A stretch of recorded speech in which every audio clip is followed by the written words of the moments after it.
Good evening students. I hope आप सब अच्छे होंगे, मैं भी अच्छी हूँ। बहुत टाइम बाद मैं जो वीडियो है वो बना रही हूँ आज, क्योंकि 10th क्लास का जो था एग्ज़ाम था CBSE बोर्ड का मैथ का, तो उसकी जो आंसर की है वो हम डिस्कस करना चाहते हैं। ठीक है, तो मेरे पास सेट 1 है, ये जो आपका सेट 1 आया था जोन आपका 33 और सेट 1। ठीक है, इसका जो फर्स्ट क्वेश्चन है स्टैंडर्ड का हम पेपर डिस्कस करना चाह रहे हैं। जो आपका फर्स्ट क्वेश्चन था वो फर्स्ट क्वेश्चन था आपके पास the roots of the quadratic equation x - 1 the whole square is equal to 16। आपको इस क्वाड्रेटिक इक्वेशन के रूट्स बताने थे। ऑप्शन ए था आपके पास 5, 3, ऑप्शन बी था आपके पास 4, -4, ऑप्शन सी था आपके पास 5, -3 और डी ऑप्शन था आपके पास -5, 3। ठीक है, तो बहुत सारे बच्चों ने इसका आंसर करेक्ट भी निकाला और बहुत सारे बच्चों ने सिली मिस्टेक की होगी। वो क्या मिस्टेक की होगी वो मैं आपके साथ अभी डिस्कस करना चाहती हूँ। ठीक है, सबसे पहले तो आपके पास गिवन था x - 1 का whole square is equal to 16। ठीक है, taking square root on both sides. एक तरीका तो ये था करने का, एक तरीका ये था कि आप यहाँ पे होल स्क्वायर ओपन कर दो। a - b का होल स्क्वायर क्या होता है, a square plus b square -2ab is equal to 16। ठीक है, तो ये आ जाएगा x स्क्वायर प्लस 1 का स्क्वायर क्या होता है 1 - 2x इज इक्वल टू 16। तो इक्वेशन आपके पास क्या बन जाएगी x square - 2x plus 1 - 16 is equal to 0। Clear है, यहाँ से आपके पास क्या आएगा x स्क्वायर - 2x 1 - 16 क्या आएगा -15 इज इक्वल टू 0। अब आपको क्योंकि रूट्स निकालने थे x की वैल्यू निकालनी थी, अब यहाँ पे आपके पास x की वैल्यू क्या हो सकती है, ऐसे दो नंबर जिसकी मल्टीप्लाई -15 आए और जिसको ऐड या सब्ट्रैक्ट करके -2 आए, तो वो फैक्टर आपके पास हो जाएंगे -5 और +3। ठीक है, यहाँ पे पुट करो तो क्या आ जाएगा आपके पास x square -5x plus 3x -15 is equal to 0। यहाँ से कॉमन क्या आएगा x, तो यहाँ क्या बचेगा x - 5 plus 3 into x - 5 is equal to 0। क्या आ जाएगा x - 5 इज इक्वल टू 0 और x plus 3 is equal to 0। यहाँ से x की वैल्यू क्या आ जाएगी 5, यहाँ से x की वैल्यू क्या आ जाएगी -3। ठीक है, तो इस क्वेश्चन का जो करेक्ट आंसर है वो आपके पास क्या हो जाएगा सी ऑप्शन, x की वैल्यू 5, -3 ये हो जाएगी आपके पास। ठीक है, सेकंड क्वेश्चन था जो मेरे पास सेट 1 में, वो आपके पास क्या था, आप सभी कमेंट करके जरूर बताइए कि आपके कितने एमसीक्यूज जो है वो ठीक है। ठीक है, सेकंड क्वेश्चन जो था आपके पास पी क्यू पी आर आपके पास टेंजेंट दे रखे हैं, ये आपके पास सर्कल दे रखा ना। ठीक है, इस सर्कल में ये आपके पास टेंजेंट्स गिवन है। ठीक है, ओ क्यू आर और ये पी गिवन था 60 डिग्री। क्लियर, तो इसने लेंथ ऑफ टेंजेंट पूछी थी आपके पास, इसका मतलब पी क्यू और पी आर की वैल्यू पूछी थी। तो इसमें आपका ए ऑप्शन है 3√3 सेंटीमीटर, बी ऑप्शन आपका था 3 सेंटीमीटर, सी ऑप्शन आपका था 6 सेंटीमीटर, डी ऑप्शन आपका था √3 सेंटीमीटर। ठीक है, तो इस क्वेश्चन का आंसर जो है वो आपके पास आ जाएगा फर्स्ट 3√3 सेंटीमीटर। ठीक है, सॉल्यूशन जो है वो मैं नेक्स्ट वीडियो में अपलोड कर दूंगी, अभी मैं आपको सिर्फ इसके आंसर की बता रही हूँ। नेक्स्ट क्वेश्चन था आपके पास थर्ड क्वेश्चन ट्रायंगल वाला क्वेश्चन आपके पास था कि जिसमें ये ट्रायंगल गिवन थी आपके पास डी ई एफ और ये गिवन था आपके पास ए बी। ठीक है, 3x plus 1 2x x 2x minus 1/2।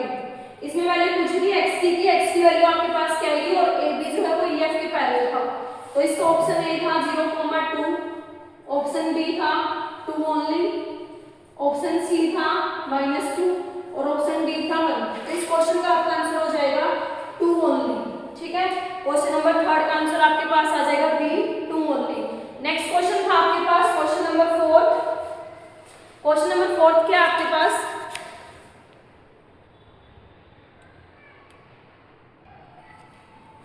Question number fourth जो था आपके पास वो गिवन था 3 × 11। क्वेश्चन नंबर 4 गिवन आपके पास 3 × 11 × 13 + 3। ये आपको ये बताना था कि क्या ये प्राइम नंबर है या फिर डिविजिबल बाय 13 है या फिर ये कंपोजिट नंबर है। तो इसका आंसर आपके कंपोजिट नंबर, क्योंकि 3 जो है वो इसमें कॉमन फैक्टर आ जाएगा, तो इसलिए आपके पास क्या बन जाएगा, कंपोजिट नंबर। नेक्स्ट क्वेश्चन आपके पास है प्रोबेबिलिटी से question number 5। 2 dice are rolled together, the probability that the sum of numbers obtained is divisible by 5। तो आपको ऐसे दो पेयर लेने थे जिनका जो सम है वो डिविजिबल बाय क्या होना था, 6 होना था। तो इसका आंसर आपके पास आ जाएगा A 1/6। क्वेश्चन नंबर 6 आपके पास गिवन था सेट 1 का। The number of multiples of 4 lying between 12 and 25 250। आपको बताना था number of multiples of 4 lying between 12 and 250। ठीक है, तो 12 और 250 के बीच में फर्स्ट जो नंबर आएगा वो क्या आएगा, 4 का मल्टीपल 16 आएगा, देन 20 24 इस तरीके से लास्ट आएगा 248।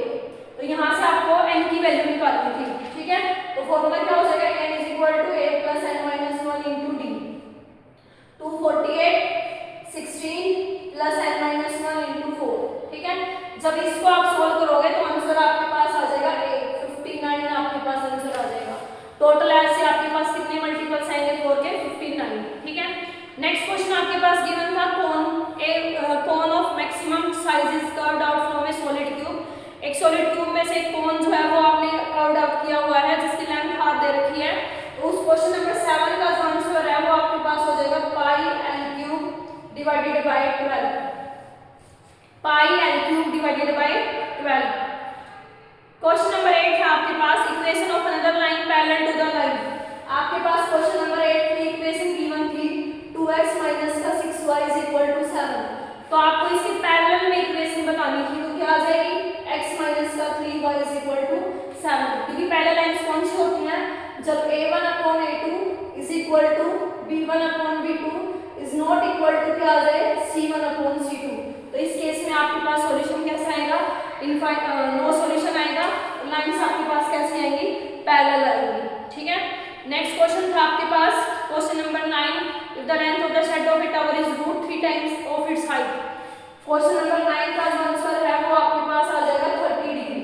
हाइट जो है वो आपके पास क्या दे रखी है, √3 टाइम्स दे रखी है, तो इसका आंसर आपके पास क्या आ जाएगा, 30 degree. Question number 10, roots of the quadratic equation आपके पास रियल और इक्वल दे रखे हैं। इक्वेशन दे रखी है √3x² - kx + 2√3 = 0। रियल और इक्वल रूट कब होते हैं, जब आपके पास b² - 4ac = 0 आ जाता है। ठीक है, तो इस केस में आपका क्या बन जाएगा, -k² - 4 × √3 × 2√3 = 0। -k² क्या आएगा, k²। √3 × √3 क्या हो जाएगा, 3 3 4 जा 12 12 2 जा 24 = 0। तो यहाँ से k² = 24, a की वैल्यू आपके पास क्या आ गई, ±√24। ठीक है, तो इसका ऑप्शन नंबर ए जो है वो आपके पास क्या हो जाएगा, करेक्ट हो जाएगा। नेक्स्ट क्वेश्चन था क्वेश्चन नंबर 11 था आपके पास, उसमें आपके पास एपी का क्वेश्चन गिवन है। आप सभी कमेंट करके जरूर बताएंगे कि आपने सेट 1 में से जो है कितने एमसीक्यू जो है वो करेक्ट हुए हैं। ठीक है, क्वेश्चन नंबर 11 में गिवन था आपके पास एपी nth टर्म बतानी थी आपको। इस एपी की nth टर्म क्या आएगी, एपी गिवन थी आपके पास -1/3, 2/3, 5/3, 8/3। आपको n की वैल्यू बतानी थी, तो इसका आंसर आ जाएगा आपका बी ऑप्शन, क्या, n - 4/3। ये आपका ऑप्शन आ जाएगा। ठीक है, सॉल्यूशन अभी मैं कुछ क्वेश्चंस का करवा रही हूँ, कुछ का बाद में करवाऊंगी। अगर आपको नीड है सॉल्यूशन की तो आप मुझे कमेंट करके बता सकते हैं। नेक्स्ट क्वेश्चन है क्वेश्चन नंबर 12। ये आपके पास इस तरीके से सर्कल गिवन था। ठीक है, और ये आपके पास क्या गिवन है, टेंजेंट, सर्कल के ऊपर टेंजेंट इस तरीके से। ठीक है, ये आपके पास रेडियस गिवन थी, इधर P पॉइंट है, इधर T O R, और ये गिवन था एंगल आपके पास 45 डिग्री। वैल्यू किसकी पूछी थी इन्होंने, OP लेंथ आपके पास कितनी आएगी, ये एंगल होता है आपके पास 90 डिग्री का। ठीक है, तो इसका आंसर आ जाएगा OP = r√2। ये आंसर आ जाएगा r√2। ठीक है, नेक्स्ट क्वेश्चन है क्वेश्चन नंबर 13। क्वेश्चन नंबर 13 में आपके पास ट्रायंगल ABC जो है वो सिमिलर गिवन थी ट्रायंगल के ORP के। ठीक है, AB आपके पास था 9 सेंटीमीटर आपके पास था 5 सेंटीमीटर, PR आपके पास था 2 सेंटीमीटर। तो आपको QR की लेंथ बतानी थी कि क्या आएगी, तो इसका आंसर आ जाएगा QR is equal to 3.6 centimetre. क्योंकि आपके पास ट्रायंगल सिमिलर हैं तो इनका रेशियो जो क्या हो जाएगा, प्रोपोर्शनल हो जाएगा, वहां से आपके पास QR की वैल्यू क्या आ जाएगी 3.6 सेंटीमीटर। ठीक है, नेक्स्ट क्वेश्चन था आपके पास क्वेश्चन नंबर 14। किसी क्वेश्चन में डाउट है तो आप कमेंट करके बता सकते हैं। ठीक है, क्वेश्चन नंबर 14 था जो, उसमें आपके पास sum and product of zeros given था alpha plus beta. Alpha plus beta given था माइनस का 1/3, अल्फा इंटू बीटा गिवन था आपके पास 2। तो पॉलिनोमियल पूछ ली थी इन्होंने। ठीक है, तो पॉलिनोमियल कैसे निकालते हैं, उसके लिए फॉर्मूला होता था, क्या फॉर्मूला होता था, x² minus alpha plus beta into x plus alpha beta, ये होता था। ठीक है, ये हो जाएगा x² minus sum of zeros क्या गिवन है माइनस का 1/3, प्रोडक्ट ऑफ जीरोस क्या गिवन है 2, 3 से मल्टीप्लाई कर देंगे तो 3x² माइनस x प्लस का 2, ये आपका इसका आंसर आ जाएगा। ठीक है, ऑप्शन में ये नहीं है 3x² माइनस x प्लस का 2, तो इसका आपके पास जो है वो क्या आ जाएगा माइनस माइनस प्लस हो जाएगा यहाँ पे। ठीक है, माइनस से मल्टीप्लाई कर देंगे तो क्या हो जाएगा, और इधर भी 3 2 क्या हो जाएगा 6, तो इसका आंसर आ जाएगा minus 3x² minus x minus का 6। डी ऑप्शन जो है वो करेक्ट हो जाएगा इसका। क्लियर है, नेक्स्ट क्वेश्चन का क्वेश्चन नंबर 15। क्वेश्चन नंबर 15 में sin 2 अल्फा गिवन है आपके पास √3/2। ठीक है, तो यहाँ से आपके पास sin 2 अल्फा √3/2 वैल्यू कहाँ पे होती है, √3/2 वैल्यू जो होती है वो sin 60 डिग्री पे होती है। ठीक है, तो यहाँ से 2 alpha is equal to 60 degree, alpha की वैल्यू आपके पास कितनी आ गई 30 डिग्री आ गई। अब वैल्यू किसकी पूछी है उसने, sin 3 अल्फा की, sin 3 अल्फा की वैल्यू क्या आएगी, sin 3 अल्फा क्या बनेगा sin 3 × 30 डिग्री यानी कि sin 90, और sin 90 की वैल्यू क्या होती है 1, तो इसका जो है वो सी ऑप्शन करेक्ट हो जाएगा, आपके पास वैल्यू कितनी आ जाएगी 1। ठीक है, नेक्स्ट क्वेश्चन था क्वेश्चन नंबर 16। क्वेश्चन नंबर 16 में मीन और मोड गिवन था, तो इसके लिए आपके पास फॉर्मूला बताया था मैंने, क्या फॉर्मूला होता है 3 median is equal to twice of mean plus mode, ये होता है फॉर्मूला। ठीक है, ये रिलेशन था between mean mode and median में, यहाँ पे वैल्यू पुट करोगे तो इसका आंसर आ जाएगा a इज इक्वल टू 24.75, ये आपका ऑप्शन ए जो है वो करेक्ट हो जाएगा। ठीक है, यहाँ से आपको मीन की वैल्यू बतानी थी, मोड आपके पास गिवन था, मीडियन गिवन था 25.2 और आपके पास मोड गिवन था 26.1, यहाँ से आपको ए की वैल्यू बतानी थी। ठीक है, नेक्स्ट क्वेश्चन था क्वेश्चन नंबर 17। क्वेश्चन नंबर 17 में आपके पास जो है ये ट्रायंगल गिवन थी इस तरीके से, this is given triangle A given था आपके पास, कोऑर्डिनेट गिवन है 0,5√3/2, डी के कोऑर्डिनेट थे 0,0, इधर बी था और इधर सी पॉइंट था। ठीक है, तो यहाँ से आपको बताना था कि आपके पास जो है पॉइंट बी एंड सी जो है वो सेम ऑर्डर में है, तो उसके बी और सी के कोऑर्डिनेट आपको बताने थे। ठीक है, तो इसको ऑप्शन बी करेक्ट हो जाएगा, आपके पास बी के कोऑर्डिनेट आएंगे माइनस का 5/2, 0 और सी के कोऑर्डिनेट आ जाएंगे 5/2, 0, तो इसका बी ऑप्शन हो जाएगा आपके पास। ठीक है, नेक्स्ट क्वेश्चन में आपके पास वैल्यू की ट्रिग्नोमेट्री का क्वेश्चन आया होता है आपके पास, ट्रिग्नोमेट्री से आपके पास क्या वैल्यू पूछी, एमसीक्यू बहुत आसान है, जिस बच्चे ने एमसीक्यू सॉल्व किए होंगे उस बच्चे ने जो है 20 के 20 एमसीक्यू जो है वो ठीक जाएंगे। ठीक है, क्वेश्चन नंबर 18 था आपके पास 1/2 tan स्क्वायर 45 डिग्री माइनस का cos स्क्वायर 60 डिग्री। ठीक है, ये गिवन था आपके पास 1/2 एज इट इज, tan 45 की वैल्यू होती है 1 का स्क्वायर करेंगे तो 1 ही आएगा, माइनस का cos 60 की वैल्यू आपके पास होती है 1/2 का स्क्वायर करोगे तो क्या हो जाएगा 1/4, 1/2 में से 1/4 माइनस करोगे तो क्या हो जाएगा आपके पास, आंसर विल बी 1/4।